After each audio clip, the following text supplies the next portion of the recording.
राम राम सा हमारे YouTube channel Marwari food junction में थारो घणो घणो स्वागत है। आज हम बनाएंगे राजस्थान के सूखे काचरे की चटनी।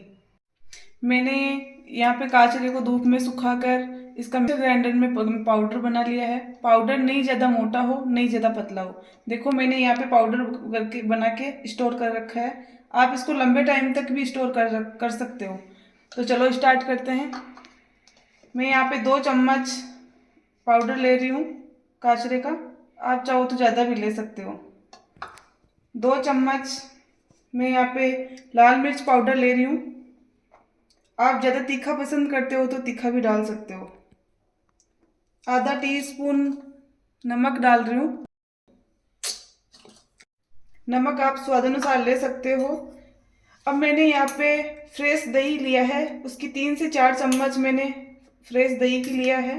ध्यान रहे कि दही नहीं ज़्यादा खट्टा हो और नहीं पतला हो। अब अपन इसको अच्छे से मिक्स करेंगे। इसमें पानी ऐड अभी नहीं करना है। इसको अच्छे से मिक्स कर लेते हैं। अब आप देख सकते हैं कि ये अच्छे से मिक्स हो गया है और चटनी का पेस्ट तैयार हो गया है।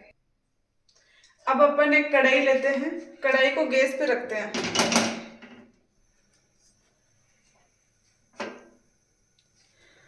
इसमें अपन 2 से 3 चम्मच सरसों का तेल डालेंगे।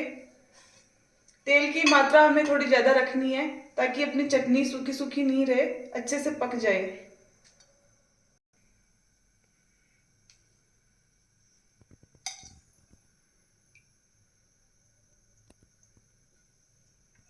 अब तेल को अच्छे से गर्म होने देते हैं।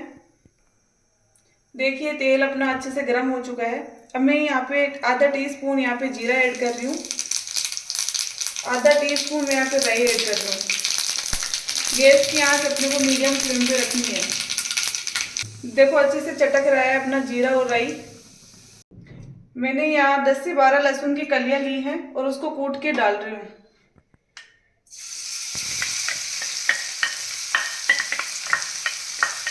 ध्यान रहे तेल ज़्यादा गर्म नहीं रहे और इसको अच्छे से हिलाते रहना है ताकि लहसुन जले नहीं। अब हम इसको लगभग 20 से 30 सेकंड के लिए ऐसे मीडियम आंच पे हिलाते रहना है। तो आप देख सकते हैं कि लहसुन का कलर सुनहरा हो गया है। अब मैं यहाँ पे जो पेस्ट बनाया था वो डाल रही हूँ।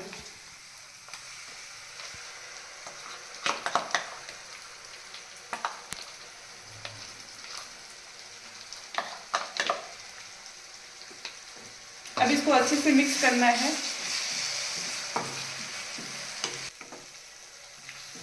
ये अच्छे से मिक्स करना है। इसको लगभग 20 से 30 सेकंड के लिए इसको लगातार चलाना है ताकि दही फटे नहीं।